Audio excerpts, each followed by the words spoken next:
Salut à tous. Aujourd'hui, je suis vraiment trop content de vous présenter cette vidéo. Je pense que c'est l'expérience la plus folle que j'ai eue depuis que j'ai lancé ma chaîne YouTube. Et je suis aussi super content parce que j'ai pu la faire partager à une de mes abonnées.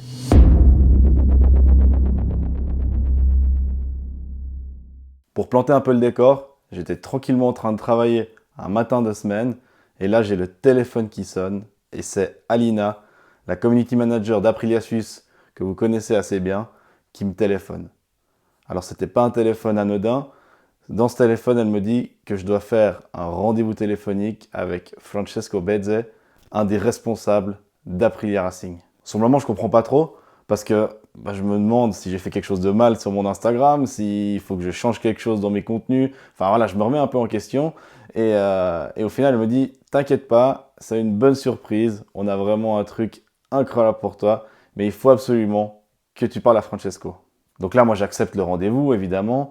On fixe un rendez-vous Skype où je fais un FaceTime avec Alina et Francesco. Et là, Francesco, il m'annonce, il me dit, voilà, on a décidé de t'inviter pour une expérience au sein du team Aprilia Racing pendant tout un week-end sur le MotoGP de Misano. Et là, moi, je suis comme un dingue. Je me dis, incroyable.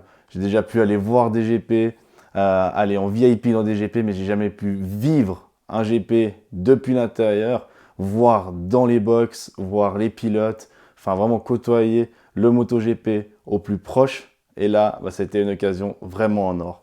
Alors là, Francesco me dit, bon, par contre, il y a quelques règles, comme par exemple, tu n'as pas le droit de filmer les motos pendant qu'elles sont démontées, tu n'as pas le droit de filmer les motos sur la piste parce qu'il y a des règles avec la télévision, comme quoi tu n'as pas le droit de filmer les motos qui roulent. Alors, tu as le droit de les filmer, mais de les diffuser plus tard, en tout cas pas en direct sur le moment. Et il y avait encore plein d'autres règles, donc là j'avais un petit peu la pression, je me disais ok, comment je vais pouvoir faire le contenu et tout ça. Mais franchement, c'était une excitation vraiment ultra bonne. Et là, Alina, elle reprend la parole, elle me dit, mais en fait, c'est pas la seule surprise qu'il y a aujourd'hui. La deuxième surprise, c'est que tu vas pouvoir inviter quelqu'un avec toi. Et c'est à ce moment-là que je vous ai tourné la vidéo du concours pour pouvoir venir avec moi à Misano. Et puis, c'était l'occasion d'un de vous, ou en l'occurrence une de vous, de gagner ce concours et de passer ce week-end incroyable avec moi. En l'occurrence, c'est Tiffany qui a gagné ce concours et je vous la présenterai un peu plus tard dans la vidéo. Donc là, les jours y passent, le téléphone c'était fin juillet pour le MotoGP de Misano, donc qui était le 4 et le 5 septembre. Donc il y avait un mois à attendre, c'était interminable, j'avais vraiment trop hâte. Et là, on arrive au jour J où on part pour le GP de Misano. Donc comme vous le savez, un MotoGP, ça se déroule sur 3 jours. Le vendredi, le samedi et le dimanche. Donc on est parti le vendredi super tôt pour pouvoir être assez tôt sur le circuit, pour pouvoir déjà regarder les essais libres, s'imprégner un petit peu de l'ambiance, aller regarder les stands, enfin voilà, vraiment profiter de notre passe VIP pour vraiment se balader et ne pas rater une seule chose de ce Grand Prix. Donc on a fait toute la route, on a eu des petits soucis sur la route où il y avait des bouchons, on était à l'arrêt, enfin bref voilà. Mais on est quand même bien arrivé à bon port. Ce qui est vraiment génial, c'est que il y avait vraiment un espace stand réservé pour pouvoir prendre les accréditations VIP. Donc il n'y avait pas de queue, il n'y avait rien du tout. On s'est retrouvé avec ce badge vert qui est vraiment magnifique, avec les petites barres en métal et tout dessus, franchement, mais ultra clean. Et puis là, on était prêt à rejoindre le circuit pour pouvoir profiter à fond. Et donc là, on arrive, on a évidemment le parking VIP, juste à côté des camions de tous les teams. Donc déjà là, on comprend qu'il y a une organisation de malade vu le nombre de camions. Et puis, on a enfin pu rentrer dans l'enceinte de Misano. Et là, j'étais franchement comme un gosse. Donc on a commencé par aller déjà se balader un peu sur le circuit pour trouver les zones qui sont bonnes pour regarder la course. Parce que évidemment, c'est pas comme à la télévision, on voit tous les pilotes avec une caméra qui suit chaque pilote. Il y a des écrans évidemment. Mais bon, pendant la course, on doit se mettre à un seul endroit. Et puis c'est là qu'on regarde la course. Donc on a essayé de trouver le meilleur endroit pour pouvoir regarder la course. Et dès le moment où on avait trouvé cet emplacement, là on a pu vraiment commencer à kiffer. Malgré le fait que c'était que les essais, le MotoGP c'est tellement impressionnant, ça va tellement vite, ça fait tellement de bruit. Franchement, j'étais comme un gosse. Voilà, il est 3h30 du matin. Je n'ai pas beaucoup dormi parce que hier je me suis couché assez tard parce que j'étais très excité, je finissais mon analyse. Mais là il est temps de se lever, de se préparer et d'aller rejoindre Tiff et Motorocha pour partir à Misano. Allez, on se retrouve dans la voiture.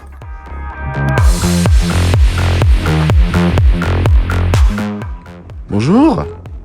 Ça roule? Ouais, ça va. Votre carrosse est avancé. Trop beau, trop beau. Bonjour Monsieur Lirocha.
Bon, on est enfin arrivé, Tiff.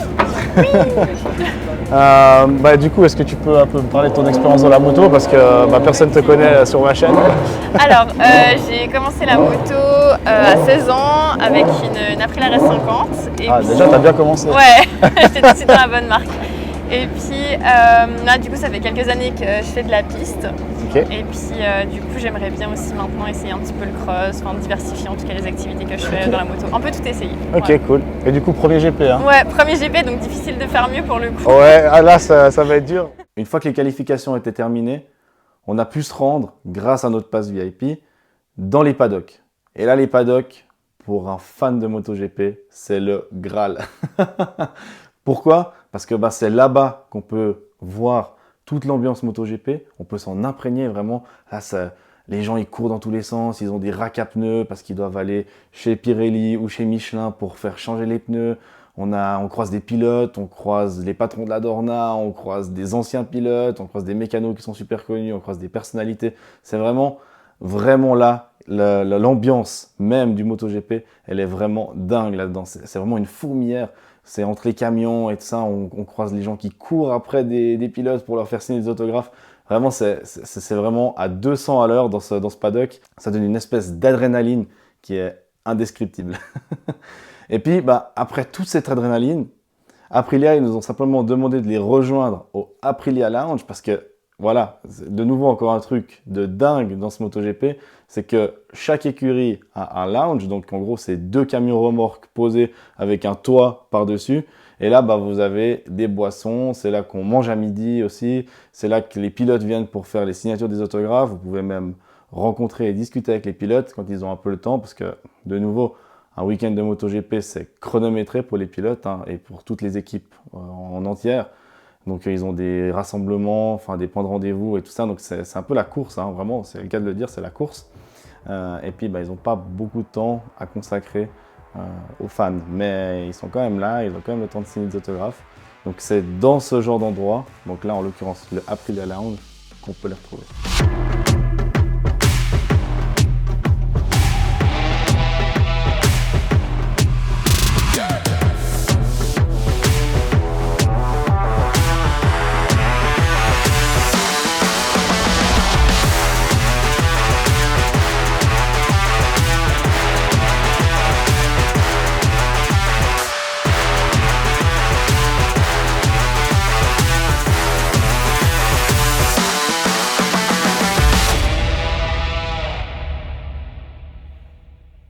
Et ensuite, la chose que j'avais jamais fait de ma vie, c'était visiter le garage Aprilia. Alors ça, je pense que c'est indescriptible comme sensation parce que j'ai déjà fait beaucoup de pistes, j'ai déjà été dans des paddocks, j'ai déjà été voir du superbike, j'ai fait plein d'événements en relation avec la moto de course. Mais là, quand un patron d'une écurie vient vers vous et vous dit, écoute, voilà, maintenant tu peux rentrer dans le garage pour aller visiter le garage. Quand j'ai passé la porte, j'étais là genre, oh, et ben là, franchement, c'est un peu genre l'accomplissement d'une vie, vraiment quand même, peut-être quand même pas, mais franchement la sensation quand on rentre dans ce garage, donc là on passe les deux murs Aprilia comme ça quand on ouvre la porte, c'est là qu'on voit à la télévision que Aleix Espargaro y passe, que Maverick Vinales aussi, c'est là que les mecs y rentrent, et quand vous franchissez cette porte, et ben c'est là que vous voyez la vue sur tout le garage avec la moto d'Aleix Espargaro à droite et la moto de Maverick Vinales à gauche. Donc là, bah, on n'a pas trop le droit de faire des vidéos parce qu'évidemment, il y a des choses qui sont confidentielles, hein, des techniques sur les motos, enfin voilà, c'est ultra confidentiel. Alors on a le droit de faire des vidéos du garage uniquement quand les motos sont remontées. J'ai eu la chance, on a quand même pu en voir des motos remontées, donc on a pu vous faire des plans des motos.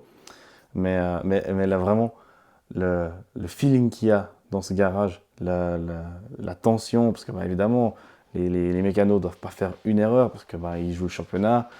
Enfin, vraiment, c'est vraiment une fourmilière là-dedans, et chacun à son poste, et c'était vraiment super intéressant de pouvoir voir ça.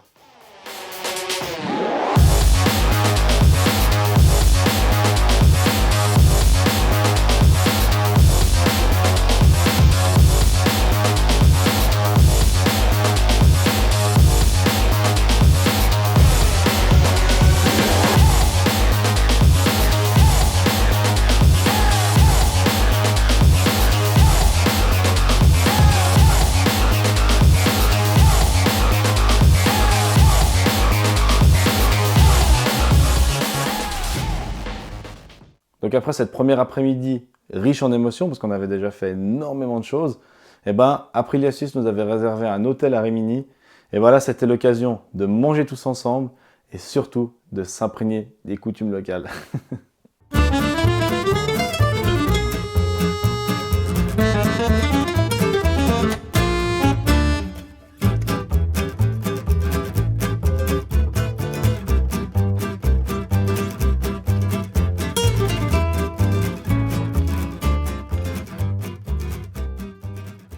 Le lendemain matin, on s'est levé super tôt parce qu'on avait un programme qui était vraiment chargé pour cette journée du samedi.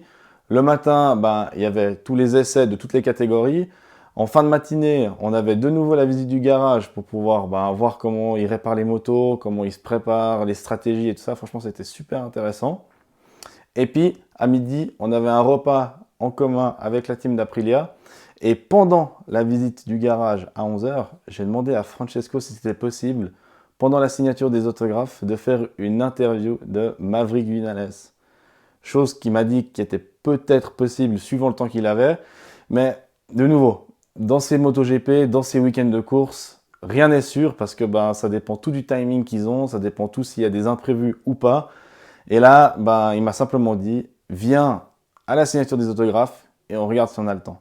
Donc, juste après manger, il y avait la signature des autographes. Donc, c'est le moment où vous pouvez venir voir les pilotes, demander une signature, faire une photo avec, discuter 2 minutes avec. Et puis voilà. Ce qu'il faut savoir, c'est qu'il y a souvent quand même beaucoup de monde parce qu'il y a quand même pas mal d'invités. Et moi, je suis arrivé très tôt parce que je voulais absolument pouvoir faire une interview de Maverick Vinales. Et puis, j'attendais derrière la barrière comme ça. Et là, Maverick arrive un petit peu en avance. Et là, je vois Francesco qui me regarde, puis il me dit viens là. Et je m'approche, puis il me dit, écoute, voilà, tu as 2 minutes, tu peux poser tes questions à Maverick, faire ton interview. Donc moi, j'étais là en train de sortir toutes mes affaires, mes micros, mes machins. J'étais dans le stress, j'ai balancé mon téléphone à Tiffany, je lui ai dit, tiens, filme-moi, mets-moi le micro. J'ai mis le micro à Maverick. Il m'a dit, ouais, c'est toi le spécialiste, mets-moi le micro, machin. Bref, c'était dans l'urgence. Puis je dis à Francesco, ok, j'avais prévu 5 questions. Et là, il me fait, non, 5 questions, c'est beaucoup trop, tu vas pas avoir le temps. Il faut que tu poses maximum de questions. Je me dis, bon, ok, c'est déjà mieux que rien. J'étais quand même super content d'avoir un petit moment intime comme ça avec Maverick où je pouvais vraiment discuter un peu off avec lui. Et là, je m'approche de Maverick, je commence à discuter avec lui, je lui pose mes quelques questions et là, je découvre un mec, mais super sympa. On connaît des fois, il y a des pilotes qui sont des stars, hein, tous ces pilotes sont des stars, qui des fois sont un peu froids ou bien, évidemment, c'est leur métier, ils répondent à des interviews à longueur de journée, qui sont pas très impliqués. Et là, Maverick, pas du tout. Un mec en or, vraiment, où je lui ai posé les questions que vous verrez après dans l'interview. Et le gars, il répond, mais vraiment des réponses ultra structurées, ultra complètes. Et puis, on arrive à la fin de mes 2 questions. Et là, je sens que Maverick, il avait encore envie de parler, il avait encore envie de poser des questions, enfin voilà, d'échanger avec moi. Et je lui pose encore une ultime question. Et là, je voyais Francesco qui me disait, mon gars, faut que tu y ailles. Et là, Maverick, il doit signer des autographes. Il y avait des gens qui faisaient la queue derrière. Enfin bon, voilà. Et au final, voilà, je discute avec Maverick. Je lui dis, est-ce que tu fais de la moto sur la route? Il me dit, parce que moi, je suis Zuko, j'ai Instagram. Je me fais vraiment plaisir sur la route avec ma RSV4. Puis il me dit, ah, mais t'es le mec qui a la RSV4 grise, non? Je dis, oh, comment ça? Et tout, il me dit, oui, oui, j'ai vu ta RSV4 grise sur Instagram, là, elle est magnifique et tout ça. Et du coup, de fil en aiguille, en fait, on a continué à parler, à se poser des questions et tout ça. Et, et au final, Francesco est venu vers moi, il m'a dit, écoute, maintenant, il faut que tu y ailles. Il a dit, Maverick, arrête de parler, on avance, parce qu'il faut que tu signes des autographes, puis après, on doit avancer parce qu'il y a les qualifications cet après-midi. Je vous laisse regarder cette interview. C'était une interview vraiment sympa. Alors malheureusement, j'ai pas filmé les moments un peu off à la fin parce que c'était vraiment un échange spontané. Mais je vous mets déjà la vidéo avec les questions que je lui ai posées. Thank you, Maverick. Thank you.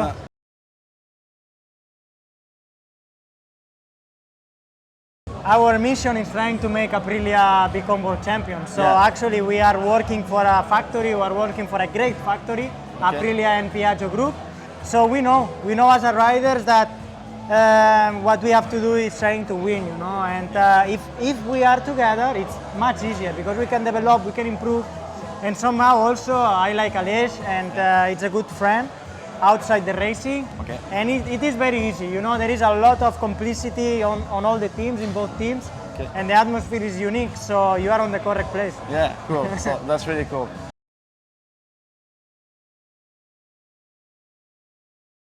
The point we have right now that is really good is the acceleration. Okay. It is very good, and we achieved the point where the bike is smooth, but it accelerates a lot. Okay. So it gives you a lot of traction, and that's fantastic. We are working on, because I have a different riding style than Aleix.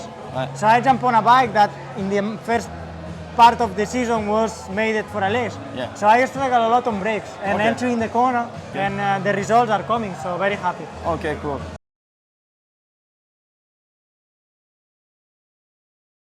Sometimes, of course, yeah. Oh, Yeah. cool. In the summer I rode, I have one RS4 Okay, with the original colors of Aprilia. okay. And I rode at home because, you know, we have a lot of traffic, and also we have really nice coast, Okay. and we ride with my wife sometimes. Ah, cool. So, thank But you, I Maverick. don't touch knee, I don't go elbow Ah, down. no. So I'm careful. Okay, cool. Thank you, Maverick. Okay, Thank you. so Bye. much. C'était vraiment une expérience dingue. Là, l'interview se termine, donc moi je continue. On a été regarder les qualifications. Ensuite de ça, on a encore un peu traîné dans le paddock. Et puis, on est rentré à l'hôtel. On a été se coucher assez tôt parce que le dimanche, c'était le jour de course. Et ce dimanche-là, il ne s'est pas vraiment passé comme j'aurais pensé. Pourquoi? Parce que pendant le samedi, pendant que je discutais avec Francesco, je lui ai dit, voilà, Francesco, j'ai été voir un peu les endroits où je pouvais regarder la course. Ça a l'air super, mais l'endroit le meilleur où je pourrais regarder la course, vous connaissez un peu mon opportunisme, et je lui ai dit, le meilleur endroit où je pourrais regarder la course, c'est dans le box, aux côtés des mécanos. Et là, il me dit, écoute, c'est un peu compliqué parce qu'il y a beaucoup de monde dans le box. On a tous les mécanos, on a tous les proches des pilotes, des guests qui sont invités et tout ça. Puis il me dit, écoute, viens 20 minutes avant le début de la course, et puis je te dirai si tu peux venir ou pas. Et là je me dis, bref, bon ok, de toute façon c'est une expérience qu'on peut avoir une seule fois dans sa vie, donc je vais le faire. Mais ça m'embêtait un peu parce que si, admettons, il me disait non et que je me retrouvais devant le box, le temps de revenir à l'emplacement pour regarder la course, j'aurais jamais le temps. Le circuit est immense, hein. Des fois pour faire le tour il faut presque 1 heure. Donc j'aurais jamais eu le temps de voir le départ de la course à l'endroit où je voulais.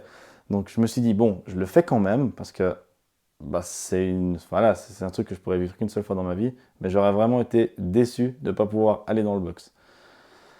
Donc 20 minutes avant le début de la course, je me rends devant le box et là, personne. Voilà, je suis devant la barrière personne. Tout le monde, je pense, est dans le box. Ils sont sur la pré-grille, parce que 20 minutes avant le début de la course, ils sont déjà en pré-grille. Et on était avec Alina comme ça devant la barrière. Et puis elle me dit, écoute, on va encore attendre et tout ça parce que je veux pas forcer le passage et tout ça.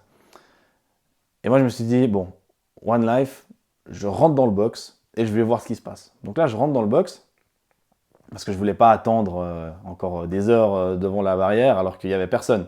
Donc là, je contourne la barrière, je rentre dans le box et je croise une personne du team Aprilia. Puis je lui ai dit, voilà, j'ai rendez-vous avec Francesco. Il m'a dit de venir ici 20 minutes avant la course. Il me dit, écoute, Francesco, il est au bord de la piste ou il est sur la pit lane ou bien sur la grille de départ même. Donc ça va être compliqué pour le faire venir. Je lui ai dit, écoute, fais-le venir s'il te plaît parce qu'il faut absolument que je lui parle. Je t'en supplie. Et là, le gars me dit, bon, ok, machin. Donc il va chercher Francesco. Francesco vient vers moi et il me dit, écoute, ça va pas être possible. Mais d'un air un peu sec comme ça. Et là, je sais pas si vous voyez, genre, l'enfant en moi qui s'est décomposé, vraiment. Genre, j'étais là. Ok, bon. Je lui dis, mais il n'y a aucun moyen et tout ça. Puis il me dit, non, je suis désolé, ça va être compliqué, c'est pas possible. Il y aura trop de monde dans le box, c'est un peu compliqué. Et franchement, j'étais triste, j'avais envie de pleurer. Vraiment, j'avais envie de pleurer. Franchement, ça me faisait chier. Et là, je me suis dit, merde, tant pis, je reste devant le box. Et si quelqu'un sort, je vais dedans. Donc j'attends devant le box. Et là, je vois qu'il y a une guest qui sort. Donc là, on était à 2 minutes du départ de la course. Donc moi, j'ai tout donné. Franchement, j'ai pris tous mes jetons, j'ai fait all-in. Je me suis dit, c'est soit je regarde la course dans le box, soit je regarde la course sur mon téléphone à côté du camion Aprilia. Franchement, ça aurait été tellement triste. Mais bon, j'avais vraiment envie d'être dans le box. Donc là, je vois une dame qui sort. Et du coup, je me mets juste dans le coin, à l'entrée du box, comme ça. Et j'attends et je regarde comme ça, tac. Et puis petit à petit, je fais des petits pas, je me mets dans le box. Et puis en fait, au final, je me suis retrouvé, vu que j'étais habillé full Aprilia, je me suis retrouvé à côté des mécanos, enfin au milieu des mécanos. Et puis voilà, j'étais au milieu des mécanos et puis on pouvait pas me différencier du team Aprilia. Sauf que vous pensez bien que Francesco, quand il m'a vu, il est venu vers moi. Et là, je me suis dit, merde. Il m'a vu, il m'a lancé un regard comme ça, je me suis dit, il va me foutre dehors parce qu'il m'a dit que c'était mort, et puis je vais me griller auprès d'Aprilia. Et là, Francesco, il vient vers moi, puis il me fait, viens. Et je me dis, mais il me veut quoi? Et du coup, il me fait venir vers la barrière, comme ça, puis il me dit, viens avec moi, je vais te montrer un truc. Et j'ai senti qu'il était reconnaissant envers moi, parce que peut-être, voilà, il était sec avec moi au début de la course, je comprends, c'est vraiment le stress. Je veux dire, un week-end de GP comme ça, sachant qu'Aprilia joue le titre, ils sont sous pression, les mecs. Donc, une fois que la course était partie, il m'a dit, viens avec moi. Et j'ai eu un peu l'impression pas qu'il voulait s'excuser, mais qu'il avait envie de me faire plaisir. Et en fait, il m'a pris avec, il m'a dit, arrête de filmer maintenant ici.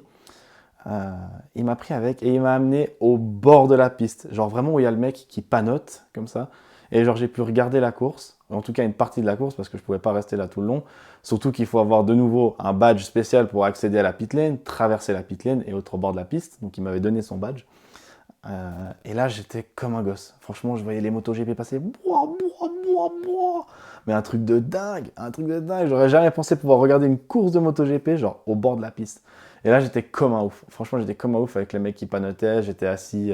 vers la boxe, là où il y a les écrans et tout ça. À côté de moi, il y avait Marc Marquez, parce qu'il ne roulait pas à ce moment-là. Franchement, un rêve. Un truc de fou, vraiment. Et là, du coup, je retourne dans le box. Et Maverick a fait un podium. Et donc, je me suis dit, je vais essayer quand même d'aller au podium. De nouveau, il fallait un badge spécial pour pouvoir accéder au podium, sur la pit lane et tout ça. Et vu que Maverick, il a fait un podium, la team Aprilia s'est déplacée en groupe vers le podium. Et donc moi, je me suis mis dans le groupe du team Aprilia et j'ai été jusqu'au podium. Donc les gens de la Dorna et tout ça m'ont pas vu. et donc ça a été l'occasion aussi de pouvoir regarder le podium. Donc je me suis retrouvé vraiment tout proche de Maverick quand il vient, il pose sa moto dans le parc fermé, il saute sur les gars et ça, genre j'étais à côté, j'étais là et franchement c'était fou, c'était une expérience de dingue, j'avais l'impression d'être à la télévision et là il s'est passé donc le podium, tout ça, j'étais avec la team, ils faisaient la fête, ils dansaient et tout ça, c'était vraiment chouette. Et là j'ai pu aussi filmer la moto qui était posée devant la pit lane, vous le verrez. Et c'est là que j'ai compris que j'avais vécu un week-end de dingue. Ces dernières 2 heures du week-end étaient tellement intenses que quand ça s'est terminé, j'étais là. Ok, j'ai vécu un truc de dingue.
Bon voilà, je sors du stand MotoGP après la course complète à 14 h, c'était un truc de malade. Franchement, c'est une expérience que je pense que je vais vivre une seule fois dans ma vie. Je remercierai jamais assez Aprilia Suisse et Aprilia Racing pour m'avoir fait vivre cette expérience. Je suis un peu ému parce que c'est la première fois que ça m'arrive dans ma vie, un truc dans ce genre. J'ai pu vraiment être au bord de la piste, j'ai pu être au plus près des pilotes et c'était vraiment une expérience incroyable.